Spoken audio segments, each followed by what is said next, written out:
Chicano is the short way of saying Mexicano, but it is the long way of saying everyone here. Mario Suarez, the first man to ever publish in literature the term Chicano, and not just simply the first person to write Chicano and goes on to his stories, but to identify, to celebrate, to say there's a complexity of here in our community that you're missing. Chicano Sketches is a very important collection and a very timely collection of the works by Mario Suarez.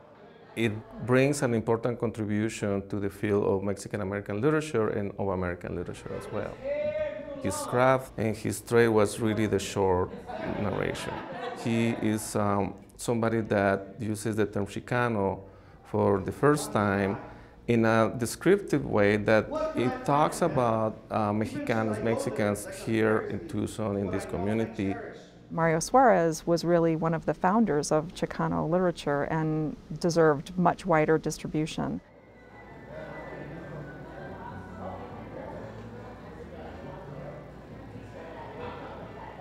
Mario Suarez is a Tucsonan that is born in 1928. His father passed away early on, and he assumed the responsibility to take care of the family. But at the same time, very importantly, he decides to acquire a college education. So he attends the University of Arizona. He majors in English. He begins writing as a student, and one of his English teachers, Dr. Keegan, becomes his mentor and guide through the writing. And in fact, he became known as an author that published in Arizona Quarterly when he was a student. He engages in a career that is a part journalist, part activist, and educator as well. He becomes the target of criticism from the establishment in the city of Tucson. And so later he moves to California with his family, and he passed away in 1998.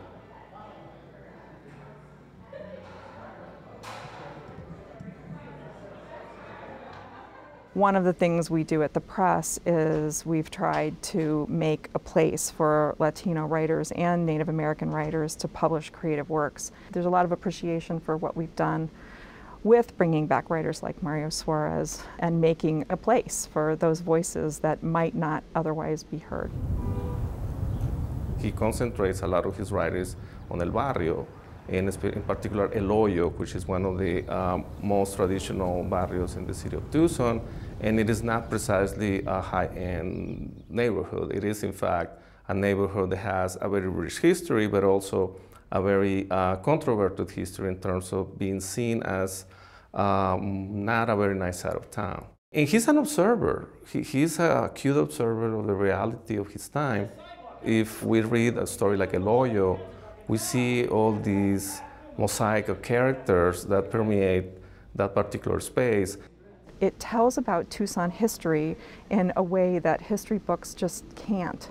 And that's one of the things we love to see is the way both fiction and history and anthropology come together to really tell the story of our state and our region. And so you get a very vivid picture of Tucson at a certain time in history through fiction. Every morning, Loco Chu is on Congress Street asking for nickels.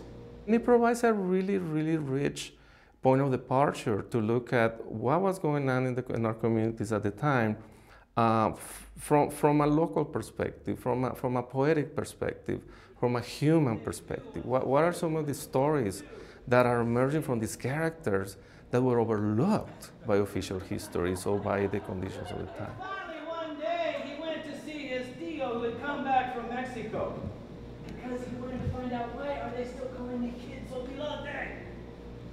He went and he woke up. We have work by several of our authors that was included on lists of books that were removed from the program. For us, we just want to make all of this work available to as many people as possible. There's a lot of curiosity about what are those books. It actually ends up exposing the work.